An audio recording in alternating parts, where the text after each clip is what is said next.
നമസ്കാരം. അന്താരാഷ്ട്ര വേദികളിൽ കശ്മീർ രാഗം പാടി പതിവായി വടികൊടുത്ത് അടിവാങ്ങുന്ന പാകിസ്ഥാന് UN സുരക്ഷാ കൗൺസിലിൽ ഇന്ത്യ നൽകിയത് സമാനതകളില്ലാത്ത പ്രഹരമാണ്.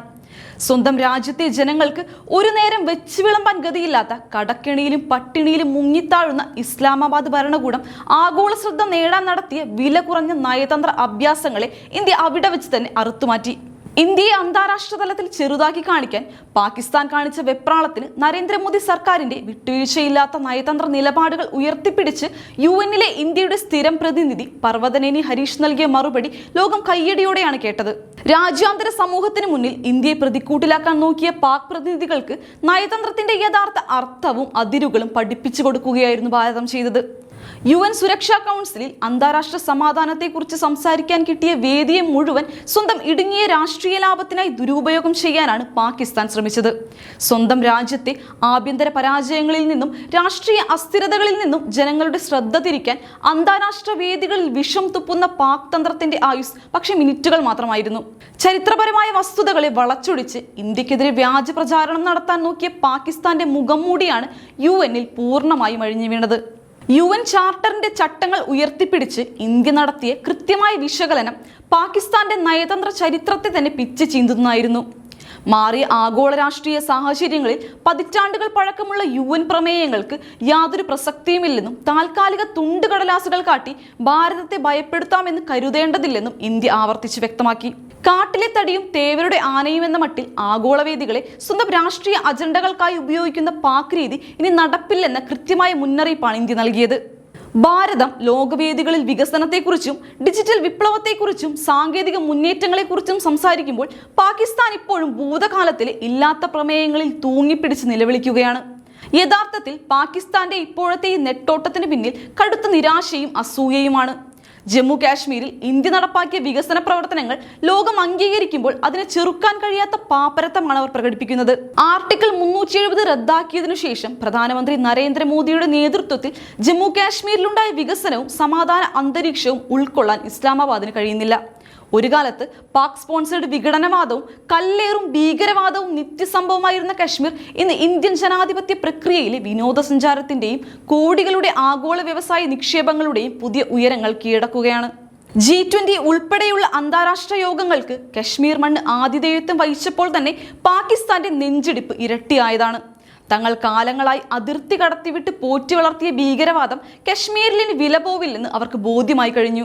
കശ്മീരിലെ ജനങ്ങൾ ഇന്ന് ഇന്ത്യൻ ജനാധിപത്യത്തിന്റെ കാവലാളുകളായി മാറുമ്പോൾ പാകിസ്ഥാൻ കെട്ടിപ്പൊക്കിയ നുണക്കഥകളുടെ കോട്ടകളാണ് ഒന്നൊന്നായി തകർന്നു വീഴുന്നത്. തങ്ങളുടെ കുടിലതന്ത്രങ്ങൾ ഇനി കശ്മീർ മണ്ണിൽ വേരുപിടിക്കില്ലെന്ന തിരിച്ചറിവാണ് പാക് ഭരണാധികാരികളെ ആഗോള വേദികളിൽ പരിഹാസ്യരാക്കി മാറ്റുന്നത്. സ്വന്തം മണ്ണിലെ തീവ്രവാദികളെ അടിച്ചമർത്താൻ കേൾപ്പില്ലാത്ത ആഗോള സമൂഹം ഭീകരവാദത്തിന്റെ പ്രഭവ കേന്ദ്രമെന്ന് മുദ്രകുത്തിയ പാകിസ്ഥാൻ അന്താരാഷ്ട്ര തലത്തിൽ സമാധാനത്തെക്കുറിച്ച് ക്ലാസ് എടുക്കാൻ വരുന്നത് വലിയൊരു തമാശയാണ്. ഒസാമ ബിൻ ലാദനെ പോലെയുള്ള ആഗോള ഭീകരർക്ക് ഒളിത്താവളം ഒരുക്കിയ ലഷ്കർ-ഇ തൊയ്ബയും ജെയ്ഷെ മുഹമ്മദും പോലുള്ള കൊടും ഭീകര സംഘടനകളെ സ്വന്തം പെറ്റമ്മയെ പോലെ പോറ്റി വളർത്തുന്ന ഒരു രാജ്യത്തിന് ലോകത്തിന് മുന്നിൽ സമാധാനത്തിന്റെ വെള്ളരിപ്രാവാകാൻ യാതൊരു യോഗ്യതയുമില്ലെന്ന് ഇന്ത്യ UNൽ ആഞ്ഞടിച്ചു. പാകിസ്ഥാൻ ഇന്ന് നേരിടുന്ന കടുത്ത സാമ്പത്തിക തകർച്ചയും പണപ്പെരുപ്പവും സ്വന്തം ഭരണാധികാരികളുടെ ഇത്തരം ബുദ്ധിശൂന്യമായ നയങ്ങൾ കൊണ്ടുണ്ടായതാണെന്ന് ഓർമ്മിപ്പിച്ച ഇന്ത്യ അയൽ രാജ്യങ്ങളെ നശിപ്പിക്കാൻ നോക്കുന്നവർ ഒടുവിൽ സ്വന്തം കുഴി തോണ്ടുമെന്ന യാഥാർത്ഥ്യവും അവരെ ബോധ്യപ്പെടുത്തി. ഭീകരവാദത്തെ ഒരു ഔദ്യോഗിക ഭരണകൂട നയമായി കൊണ്ടു നടക്കുന്ന ഒരു രാജ്യത്തിന് മറ്റുള്ളവരുടെ ആഭ്യന്തര കാര്യങ്ങളിൽ വിരൽ ചൂണ്ടാൻ എന്ത് അവകാശമാണുള്ളത്? പഴയതുപോലെ പാകിസ്ഥാന്റെ വ്യാജ പ്രചാരണങ്ങൾക്ക് മുന്നിൽ തലതാഴ്ത്തി നിൽക്കുന്ന ഭീരുക്കളുടെ രാജ്യമല്ല ഇന്നത്തെ ഇന്ത്യ. പ്രതിരോധ മന്ത്രിമാരും വിദേശകാര്യ മന്ത്രാലയവും പലവട്ടം വ്യക്തമാക്കിയതുപോലെ അതിർത്തി കടന്നുള്ള ഭീകരവാദത്തിന് സർജിക്കൽ സ്ട്രൈക്കിലൂടെയും ബലാക്കോട്ട് ആക്രമണത്തിലൂടെയും ഇഞ്ചോടിഞ്ച് മറുപടി നൽകിയ ചരിത്രമാണ് നവഭാരതത്തിനുള്ളത്. ഇനിയും അതിർത്തി കടന്ന് ആക്രമണം നടത്താൻ ശ്രമിച്ചാൽ അതിനുള്ള മറുപടി പാകിസ്ഥാന്റെ മണ്ണിൽ ചെന്ന് തന്നെ നൽകാൻ ഇന്ത്യക്ക് അറിയാമെന്ന് പാകിസ്ഥാൻ മറക്കേണ്ട. ഭീകരവാദവും ചർച്ചകളും ഒരുമിച്ച് പോകില്ലെന്ന ശക്തമായ നയം മോദി സർക്കാർ അധികാരമേറ്റ നാൾ മുതൽ സ്വീകരിച്ചിട്ടുള്ളതാണ്. അതിന്റെ തുടർച്ച തന്നെയാണ് ഇപ്പോൾ ഐക്യരാഷ്ട്രസഭയിലും രാജ്യം ആവർത്തിച്ചത്. പാകിസ്ഥാൻ എത്രയൊക്കെ അന്താരാഷ്ട്ര വേദികളിൽ കള്ളക്കണ്ണീരൊഴുക്കിയാലും വസ്തുതകൾക്ക് മുന്നിൽ അവരുടെ നുണകൾക്ക് അധിക നേരം നിലനിൽപ്പില്ലെന്ന് ഇന്ത്യ വീണ്ടും തെളിയിച്ചു.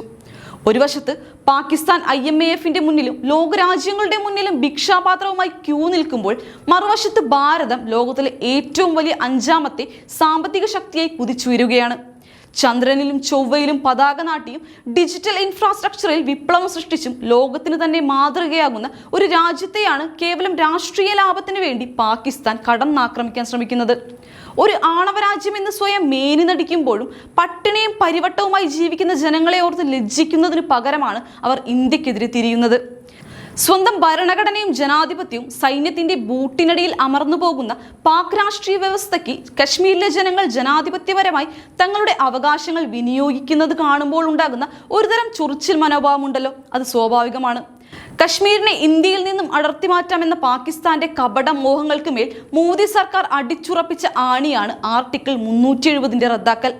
അതിനുശേഷം ജമ്മു കാശ്മീരിൽ നടന്ന തദ്ദേശീയ തെരഞ്ഞെടുപ്പുകളും ജനങ്ങളുടെ സജീവ പങ്കാളിത്തവും പാകിസ്ഥാന്റെ എല്ലാ വാദങ്ങളുടെയും മുനയൊടിക്കുന്നതായിരുന്നു. നരേന്ദ്രമോദി എന്ന ശക്തനായ നേതാവിന്റെ കീഴിൽ തങ്ങളുടെ പരമാധികാരത്തിന്മേലുള്ള ഒരു കടന്നുകയറ്റവും ഭാരതം വെച്ചുപൊറുപ്പിക്കില്ലെന്ന് ന്യൂഡൽഹി പ്രഖ്യാപിച്ചു കഴിഞ്ഞു. ജമ്മു കാശ്മീരും ലഡാക്കും ഉൾപ്പെടുന്ന പ്രദേശങ്ങൾ ഇന്ത്യയുടെ അവിഭാജ്യ ഘടകമാണ്. അത് പൂർണ്ണമായും രാജ്യത്തിന്റെ ആഭ്യന്തര വിഷയം മാത്രമാണ്. അതിൽ തലയിടാൻ നോക്കിയാൽ കളി തീക്കളിയാകും. അന്താരാഷ്ട്ര വേദികളിൽ ഇന്ത്യയെ നാണം കെടുത്താൻ നോക്കിയ പാകിസ്ഥാൻ ഒടുവിൽ സ്വന്തം തനിനിറം പുറത്തായി ലോകത്തിന് മുന്നിൽ നയതന്ത്രപരമായി നഗ്നരാക്കപ്പെടുന്ന കാഴ്ചയ്ക്കാണ് UN സാക്ഷ്യം വഹിച്ചത്. സ്വന്തം രാജ്യത്തെ ഭീകരതാവളങ്ങൾ തകർക്കാനും ജനങ്ങൾക്ക് അന്നം നൽകാനും കെൽപ്പില്ലാത്തവർ ഭാരതത്തിന്റെ ആഭ്യന്തര കാര്യങ്ങളിൽ ഇടപെടാൻ വരേണ്ടതില്ല.